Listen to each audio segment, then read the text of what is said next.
देश के अलग अलग राज्यों में पशुओं के अंदर लंपी वायरस देखने को मिल रहा है, जिस वजह से पशुओं में बीमारी फैल रही है। चाहे बात पंजाब की हो या फिर बात हरियाणा की।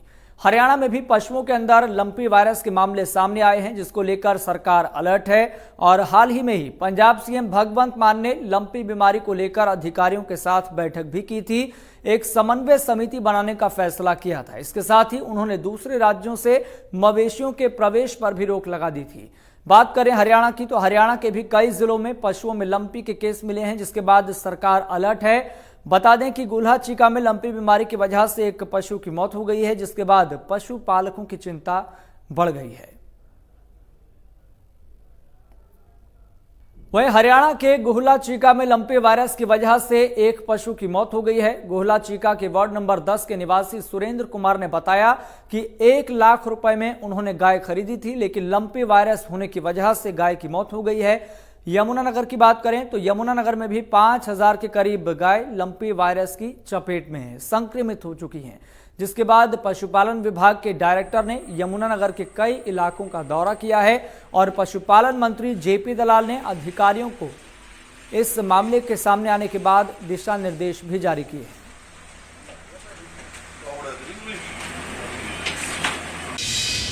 एक गाय जो 1 लाख रुपए कीमत की HF नस्ल की गायें थी, लंपी बीमारी के चलते वो आज मौत का ग्रास बन चुकी हैं, लेकिन इसका अभी तक कोई प्रशासन या पशु विभाग द्वारा कोई इलाज नहीं अभी निकला है। हम मांग करते हैं कि इसकी ओर ध्यान दिया जाए, पशुपालकों की तरफ ध्यान दिया जाए, जिनके लाखों रुपए की ये गायें हैं मर रही हैं, उनको मुआवजा दिया जाए और इस बीमारी की ओर सरकार ध्यान दे ताकि आगे ये बीमारी ना बढ़ सके। हम यही सरकार से अपील करते हैं कि जो लंपी नाम की बीमारी से गांवों की मौत हो रही है, इसके ऊपर सरकार ध्यान दे, वेटरनरी विभाग है ध्यान दे ताकि इससे बचाव हो सके।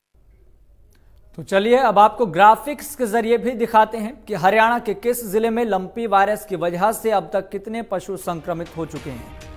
तो जिलेवार तरीके से ये आंकड़ा आपके सामने है। तो लंपी का प्रकोप हरियाणा के कई जिलों में देखने को मिल रहा है। इसमें बात करें पंचकुला की, तो यहाँ पर 80 पशु संक्रमित बताए जा रहे हैं। यहाँ पर मौत किसी पशु की नहीं हुई है। बात करें फरीदाबाद की, तो फरीदाबाद में भी 80 पशु संक्रमित बताए जा रहे हैं। करनाल में भी कमोबेश यही आंकड़ा है। तो वहीं कुरुक्षेत्र में 60 पशु संक्रमित बताए जा रहे हैं। जींद में 42 पशु संक्रमित बताए जा रहे हैं। वहीं कुरुक्षेत्र में 5 पशुओं की मौत भी हुई है। तो लंपी का प्रकोप हरियाणा के कई जिलों में देखने को मिल रहा है और हरियाणा में लंपी से संक्रमित पशुओं की संख्या 2 दिन में ही 2 गुना भी इसकी रफ्तार देखने को मिली है। तो वहीं 4 जिलों में गाय के दूध की डिमांड भी 50% तक घटी है। ये जानकारी भी सामने आ रही है। और एक आंकड़े से और आप ये इस तस्वीर को थोड़ा और क्लैरिटी के साथ समझने की कोशिश कीजिए कि 9 अगस्त को जहां पर 7182 पशु संक्रमित थे, 11 अगस्त की बात करें तो 11 अगस्त को यह आंकड़ा बढ़कर 13,491 पर पहुंच गया था। पलवल की बात करें तो पलवल में 10 पशु संक्रमित बताए जा रहे हैं। हिसार में 3 पशु संक्रमित बताए जा रहे हैं। वहीं महेंद्रगढ़ की बात करें तो महेंद्रगढ़ में 2000 पशु संक्रमित बताए जा रहे हैं और महेंद्रगढ़ में 2 पशुओं की मौत भी हो गई है। तो जिलेवार आंकड़े से आप ये समझ सकते हैं कि ये स्थिति कहीं ना कहीं भयावह होती हुई दिखाई दे रही है और इस भयावहता की वजह से, इन आंकड़ों की वजह से एक हड़कंप भी प्रदेश में देखने को मिल रहा है। तो जहां पर एक तरफ सरकार भी इस स्थिति से निपटने के लिए पूरी तरह से अलर्ट है और इस स्थिति से निपटने के लिए सरकार भी तमाम कोशिशें कर रही है।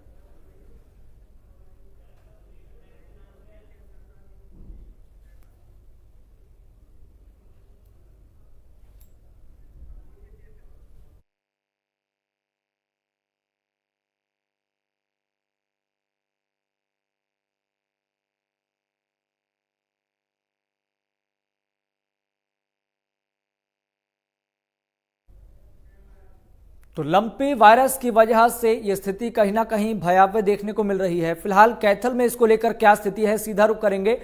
हमारे संवाददाता राजीव परूथी हमारे साथ जुड़ गए हैं। राजीव परूथी, क्या स्थिति देखने को मिल रही है कैथल में?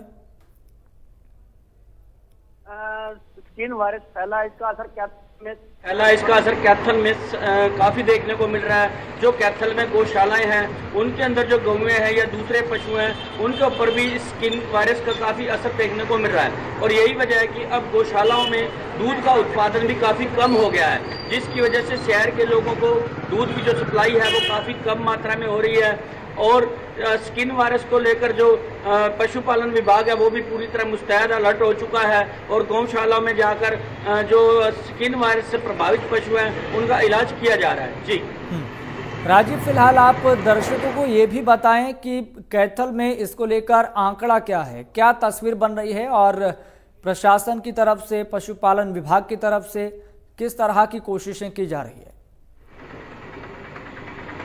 जी देखिए, अगर कैथल की बात करें, कैथल के अंदर जो गौशालाएं हैं जहां से लोगों को दूध मिलता था वहां स्थिति काफी दिक्कत बड़ी हो रही है, क्योंकि रोजाना काफी दूध का उत्पादन है वो काफी घट रहा है और इस वजह से लोगों को दूध की सप्लाई नहीं हो रही।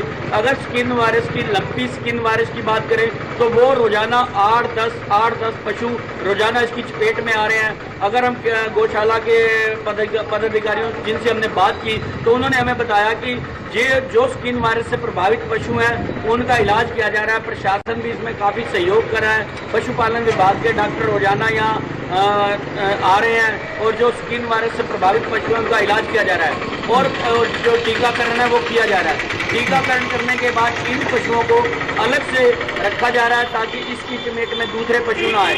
लेकिन गौशाला के जो पदाधिकारी हैं उनका ये भी कहना है कि तकरीबन 40% दूध का उत्पादन कम हो गया है और साथ ही साथ उनका ये कहना है कि रोजाना 8 से 10 पशु गौशाला में रोजाना स्किन वायरस से प्रभावित होकर सामने आ रहे हैं। जी, और कुल मिलाकर बात करें आंकड़े की तो अब तक कितने पशु इस वायरस से संक्रमित हो चुके हैं।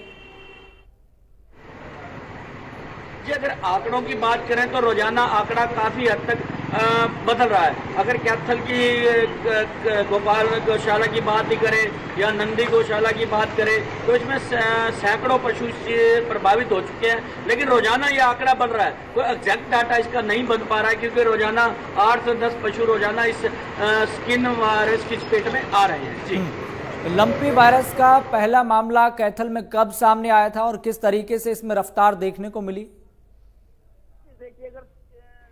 देखिए, अगर लंपी स्किन वायरस की बात करें तो तकरीबन 2 अगस्त से ये मामले कैथल में देखने को मिलने शुरू हो गए थे, जिसके बाद गौशाला के जो पदाधिकारी थे, जो संचालक थे, वो अलर्ट हो गए थे और जो गौशाला के अंदर डॉक्टर होते हैं उन्होंने भी पशुओं की जांच पड़ताल शुरू कर दी थी और 2 अगस्त से निरंतर अब मामले निरंतर सामने आने शुरू हो चुके हैं। आज 12 अगस्त है। कैथल की जितनी भी गौशालाएं हैं उनमें काफ़ी हद तक ये संक्रमण फैल चुका है, वायरस फैल चुका है और इसको देखते हुए जो जिला पशुपालन विभाग है या जिला सिविल प्रशासन है या जो गौशाला के कमेटियां हैं जो इनका संचालन करती हैं वो पूरी तरह से अलर्ट हो चुकी हैं और अब निरंतर डॉक्टरों की निगरानी में इन पशुओं को रोजाना देखभाल की जा रही है। आपने जिस तरीके से आंकड़ा बताया कि रोजाना 8 से लेकर 10 पशु संक्रमित हो रहे हैं, पशुपालन विभाग की तरफ से, प्रशासन की तरफ से क्या कोशिशें की जा रही हैं कि आखिर ये आंकड़ा कम हो सके, इस पर रोक लगाई जा सके और ये वायरस आखिर इतनी तेजी के साथ फैल क्यों रहा है पशुओं में। जी देखिए, जो पशुपालन विभाग है उसने पूरी मुस्तैदी से इस दिशा में काम करना शुरू कर दिया है। जितनी भी गौशाला से उन्हें पशु संक्रमण की शिकायतें आ रही हैं, पशुपालन विभाग के जो डॉक्टर हैं वहाँ पहुँच जाते हैं और जो पशुओं का जो इलाज है वो शुरू कर दिया जाता है। जो टीके हैं कुछ प्रशासन की तरफ से उपलब्ध करवाए जा रहे हैं, जो दवाइयाँ हैं कुछ जो गौशाला कमेटियाँ वो अपने स्तर पर भी खरीद कर रही हैं। तो कुल मिलाकर प्रशासन और जो गौशाला की कमेटियाँ दोनों मिलकर इस दिशा में कार्य कर रहे हैं। जो पशुपालन विभाग के डॉक्टर हैं वो निरंतर इन जो बीमार पशु हैं उन पर निगरानी कर रहे हैं, उनका उपचार कर रहे हैं। राजीव, बहुत बहुत शुक्रिया जानकारी साझा करने के लिए। तो कहीं ना कहीं जो ऊपरी तौर पर कैथल के कॉन्टेक्स्ट में जो तस्वीर बन रही है वो ये है कि 2000 के ज्यादा मामले यहाँ पर अब तक इस वायरस के सामने आ चुके हैं और रोजाना की बात करें तो 8 से 10 पशु रोजाना संक्रमित हो रहे हैं। लंपी वायरस का प्रकोप हरियाणा के कई जिलों में देखने को मिल रहा है और बात करें आंकड़ों के कॉन्टेक्स्ट में तो 13 से ज्यादा जिलों में यह फैल चुका है। यमुनानगर की बात करें तो 6000 पशु संक्रमित हो चुके हैं, 10 की मौत हो चुकी है। कैथल की बात करें तो कैथल में यह आंकड़ा 2000 के आसपास पहुंच चुका है, जबकि यहां पर 6 पशुओं की मौत हो चुकी है। अंबाला में 1563 का यह आंकड़ा है, तो वहीं सिरसा में 1380 का, फतेहाबाद में 193 पशु संक्रमित हो चुके हैं। तो अलग अलग जिलों का अलग अलग आंकड़ा है, लेकिन सबसे बड़ा सवाल यह है कि इसका समाधान कैसे निकाला जाए, इसका सॉल्यूशन क्या है। चलिए सीधा रुख करेंगे, अब सिरसा का आंकड़ा भी जान लेते हैं और ग्राउंड जीरो पर किस तरह के प्रयास प्रशासन की तरफ से, पशुपालन विभाग की तरफ से किए जा रहे हैं। सीधा हम रुख करेंगे, हमारे संवाददाता बलजीत हमारे साथ जुड़ गए हैं। बलजीत, सिरसा में क्या तस्वीर बन रही है लंपी वायरस को लेकर, कितने आंकड़े अभी तक सामने आ चुके हैं? हरियाणा में भी प्यार पसारने लगा है। सिरसा में लगभग 1500 मामले आ चुके हैं, भी हो चुके हैं। लेकिन सबसे ज्यादा हरियाणा में अगर मैं बात करूं तो पशुओं की मौत जो हुई है वो सिरसा में हुई है।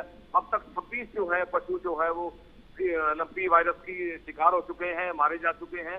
हालांकि विद्यासागर बंसल जो पशुपालन अधिकारी हैं, उनका कहना है कि अकेला स्किन डिजीज की बात नहीं है, ये एक स्पेशल किस्म का मच्छर है जो इसी बार देखने को मिला है, क्योंकि इस बीमारी का सामना पहली बार इनको करना पड़ रहा है। हालांकि उसकी डोज भी बन गई है और डोज आ भी गई है, लगाई भी जा रही है, गौशालाओं को बांटी भी जा रही है। उनका ये कहना है कि जहां पशुपालक पशु पालते हैं वहां आसपास पानी न इकट्ठा होने दें, मच्छर न पनपने दें, साफ सफाई का ध्यान रखें। इसी जो है साफ सफाई के ध्यान से ही इस बीमारी से बचा जा सकता है। कि जो गाय है, भैंस है, उनके स्किन पे पूरी तरह से स्प्रे की जा रही है इस डोज की, और उनको वैक्सीन भी लगाई जा रही है। बलजीत, अगर बात करें लंपी वायरस का पहला मामला सिरसा में कब सामने आया था, कब इसकी रफ्तार देखने को मिली और अब तक कितना यह आंकड़ा पार कर चुका है, और रोकने के लिए इसको क्या क्या कोशिश की जा रही है? जी, 31 जुलाई को पहला मामला यहाँ सामने आया था। उसके बाद ये रुकने का नाम ही नहीं ले रहा, लगातार बढ़ता जा रहा है। पहली बार डबाली के जो है सक्ताखेड़ा गांव का मामला आया था, लेकिन उसके बाद या तो ये हवा में फैलने वाली बीमारी है, कोई ऐसा गांव नहीं बचा जहां लपेट में ना आया हो। हर गांव में कुछ ना कुछ दिक्कतें जरूर आ रही हैं। हालांकि प्रशासन की तरफ से जो किसानों को बुलाकर, पशुपालकों को बुलाकर समझाया जा रहा है, सेमिनार आयोजित किए जा रहे हैं। कई एनजीओ इस प्रयास में लगे हुए हैं, जो जीव जंतु प्रेमी लोग हैं वो भी इस प्रयास में लगे हुए हैं कि वैक्सीन चाहे पल्ले से खर्च करनी पड़े, लेकिन पशुओं को बचाया जरूर जाए। गौ पालक जो है उनको कहा जा रहा है कि गौ जो है हमारे हिंदू धर्म में उसको माता का दर्जा दिया जाता है, इसलिए आम आदमी भी पशुपालकों के साथ मिलकर सहयोग कर रहे हैं, उनकी मदद कर रहे हैं ताकि इस बीमारी से निपटा जा सके। सिरसा में इस बीमारी के सामने आने के बाद क्या दूध की डिमांड भी घटी है? जी, सिरसा में क्या दूध की डिमांड भी घटी है इस बीमारी के सामने आने के बाद?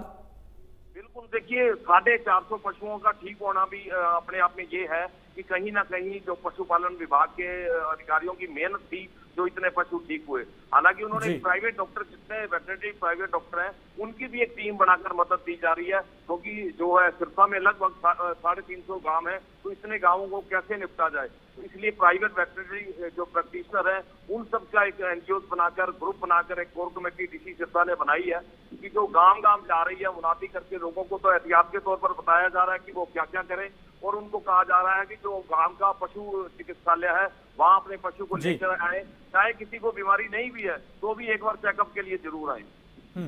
बलजीत, बहुत बहुत शुक्रिया जानकारी साझा करने के लिए, बताने के लिए कि आखिरकार सिरसा में इस लंपी वायरस को लेकर क्या तस्वीर बन रही है, कितने आंकड़े अब तक सामने आ चुके हैं। तो पंजाब, हरियाणा समेत कई राज्यों में ये वायरस फैलता हुआ दिखाई दे रहा है। जिस तरीके से हम आपको लगातार बता रहे हैं कि हरियाणा के 13 से ज्यादा जिलों में ये वायरस फैल चुका है, और इससे कहीं ना कहीं और 4 जिलों में गाय के दूध की डिमांड भी 50% तक घटने के मामले ये सामने आ रहे हैं। तो हरियाणा के कई जिलों में लंपी वायरस का प्रकोप देखने को मिल रहा है। 9 अगस्त को 7182 पशु संक्रमित थे, वहीं 11 अगस्त की बात करें तो ये मामला बढ़कर 13,491 तक पहुंच चुका है। हालांकि सरकार की तरफ से, पशुपालन विभाग की तरफ से तमाम कोशिशें की जा रही है कि इस लंपी वायरस पर ब्रेक लगाई जा सके, इसको रोका जा सके।